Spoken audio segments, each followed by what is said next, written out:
All right, this lesson is going to be on variation. And I know in Algebra 1, you learned a little bit about direct variation because linear functions are they vary directly. But we're going to learn about some others, inverse and joint variation. So each one of these boxes has just some statements that mean the same thing. And you can read over those. There's just different ways that you can say things. So you can say that y varies directly as the nth power of x. Or you could say y is directly proportional to the nth power of x. Or you could write that as an equation. And that would be y equals k x to the n for some non-zero constant k.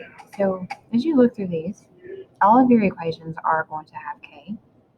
And k is either going to be multiplied by the variables or k is going to be divided by the variables. And the only type of variation that involves division is going to be inverse variation. So for inverse variation, you divide by the variable that it's it varies inversely with or is inversely proportional to. And for direct and joint variation, you multiply the variables by k. And the only difference between joint and direct variation is that joint variation is going to have two different variables. All right, so you did hopefully notice, and I said it, that all of these are going to have a k, and k is the constant of variation. Or you can call it the constant of proportionality. So you'll see both words.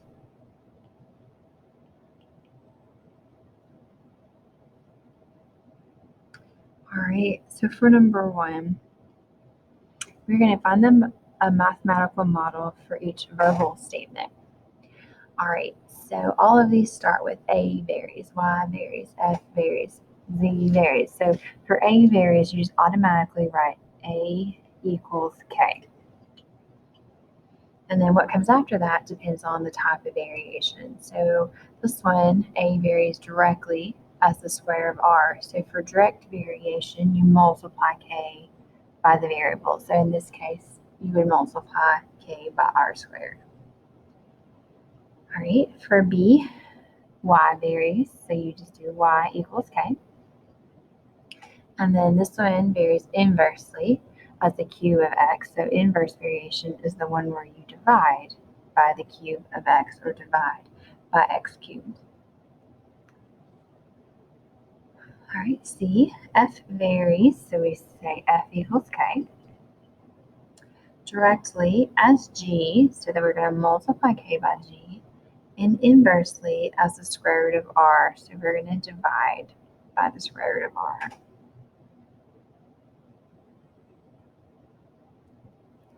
All right, and then D is joint variation. So Z varies, so we will say Z equals K, jointly as the square of X and the cube of Y. So joint variation involves multiplication. All right, so that's how you set up the models. All right, for example 2, we're going to do the opposite. We have the model, and we're going to write out the sentence. These are actual formulas. So we have the area of a triangle formula. So A stands for the area. So we would say that the area varies.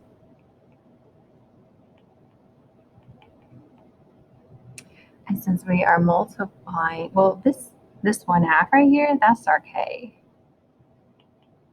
So we don't use the 1/2 in the words. And then that 1/2 is being multiplied by two different variables. So that's going to be joint variation. So the area varies jointly as, and then B stands for the base. So the base, and H stands for the height.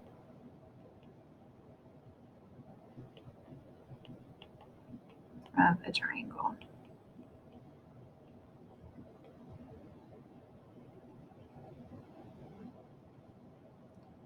All right, then the second one we have the surface area of a sphere. So I'm going to go ahead and tell you guys that 4 pi is k. Pi can never be a variable because pi always has the same value, 3.14, blah, blah, blah. So that whole thing is k. So we would say the surface area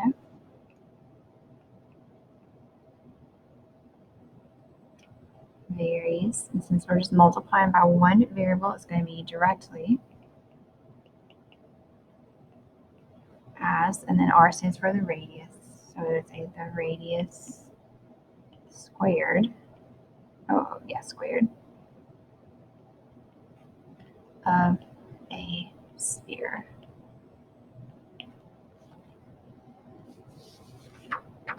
All right, so let's look on the back.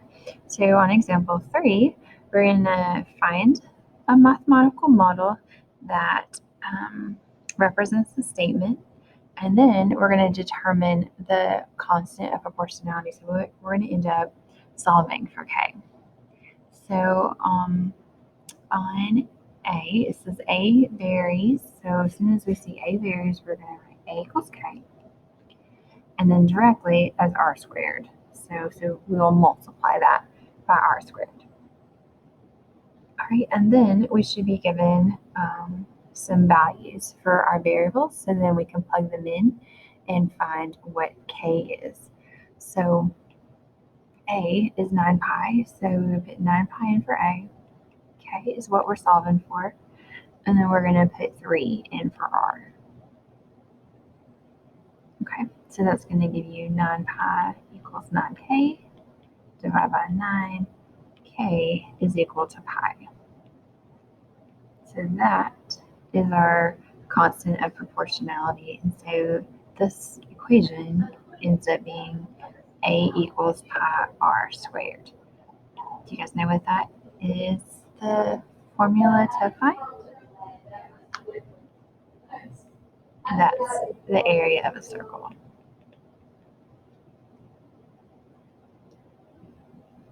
All right, for B, B says that F is jointly proportional, so that's the same as saying F varies. So F equals K. So jointly proportional to R and the third power of S. So R S cubed. All right, and then we're told that we are going to find K when F is 4,158, R is 11, and S is 3. Okay.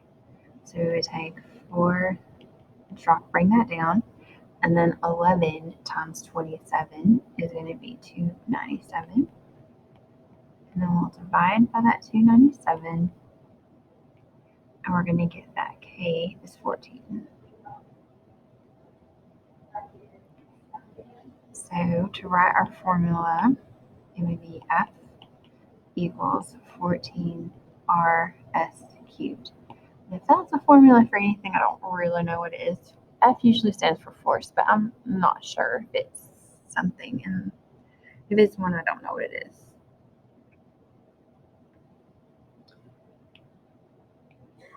All right, for C, Z varies. So we're going to say Z equals K directly as the square of X and inversely as Y. All right, then we're going to go and plug in 6 for Z, 6 for X, and 4 for Y. All right. So this right here is going to give you 36 divided by 4, which is going to be 9. And then when we divide by 9, K is going to be 2/3.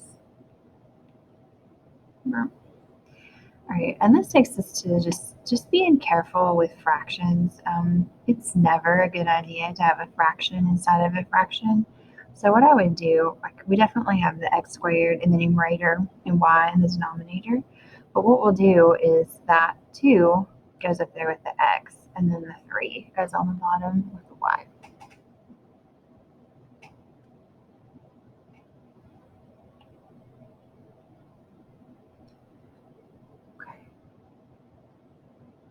All right, let's look at example 4. So example 4 says Hooke's law of springs states that the distance a spring is stretched or compressed varies directly as the force on the spring.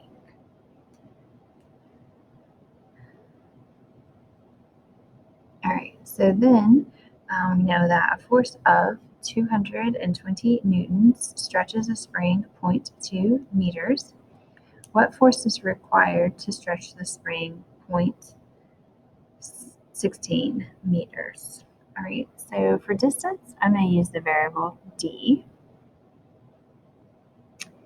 And then for force, I'm going to use the variable F.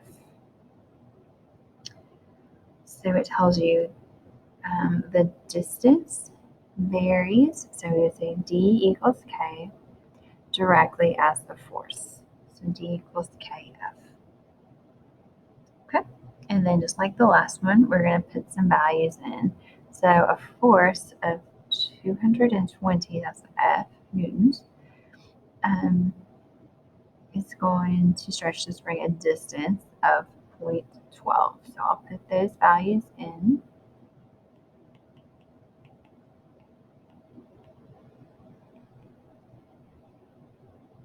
All right, and then we'll divide.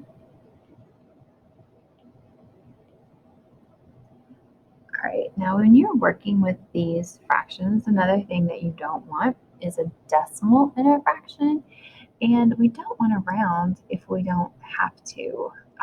So I'm going to show you what we can do to simplify this fraction. So what you would do is, since there's two decimal places on the 0.12, we would move that 2 to the right, and then we would take the decimal in the denominator and move it 2 to the right. So K is going to be 12 over 22,000. Now, it's not wrong if you leave it like that, but we can make it a little smaller, even using the simple calculators. I know 4 goes into both of those numbers, so 12 divided by 4 is 3, and then 22,000 divided by 4 is 5,500. So that's what I'm going to put in for K. So put that there. So D is going to be equal to 3 over 5,500 F. Okay, we're not done. There's a little bit more to this problem. So the question is, what force is required to stretch the spring 0.16? So that's a D. So in for D, I'm going to put 0.16.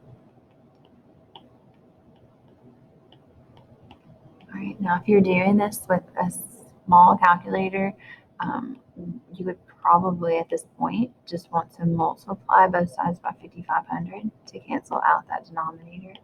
And then in your little calculator, you can do 5,500 times 0.16 is 880, and that's going to be 3F, and then divide that by 3. And I'm running out of room, but you end up with your calculator will give you 293.3333333 forever. So that's 293 1/3 newtons.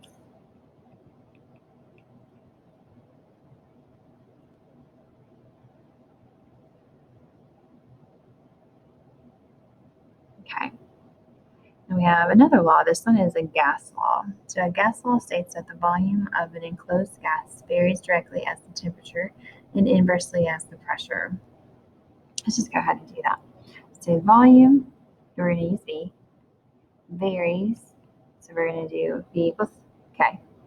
And then directly as the temperature. Temperature is usually capital T, and inversely as the pressure, and pressure is usually P. All right, so the pressure of gas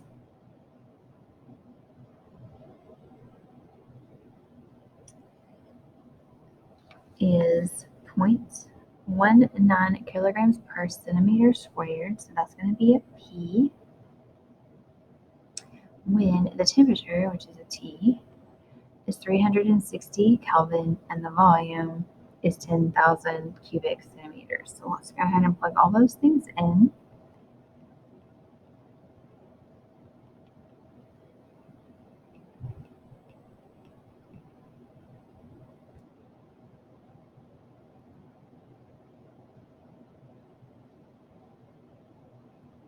then I would probably do like what I did on the last problem. I'm just going to multiply by that 1.9. So that's going to be 19,000 equals 360K. All right, and then divide by 360. All right, if you put that in the calculator, it doesn't go evenly, but we can reduce it. So just mark out it. They both have a 0. You can mark out a 0. All right, and then 4 goes into both of them. So anytime you have two zeros, 4 goes into it. At least two or more, 4 goes into it because 4 goes into 100. So 4 goes evenly into 1900. It will go, let's see, 475 times, and 4 goes into 36 9 times. So that's your K. So we could take that and plug it in. So we would take it and we would put it in for this K. We did what we did in the last one. So T is in the numerator, P is in the denominator. 475 is in the numerator with the T. 9 is in the denominator with the P.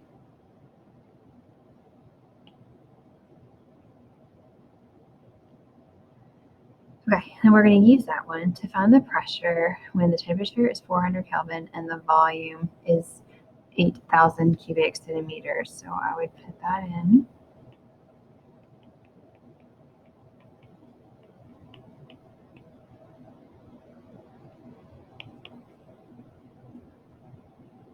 All right, and then just like I've been doing on the last several problems, just multiply by what's in the denominator.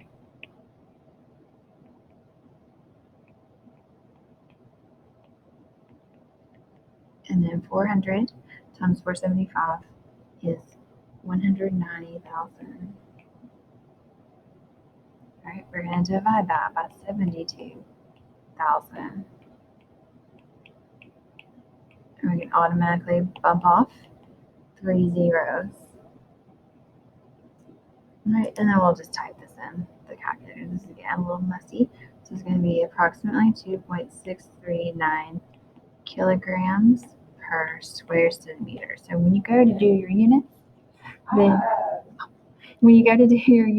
just make sure, like, if it's pressure, that you match the unit that was in the problem.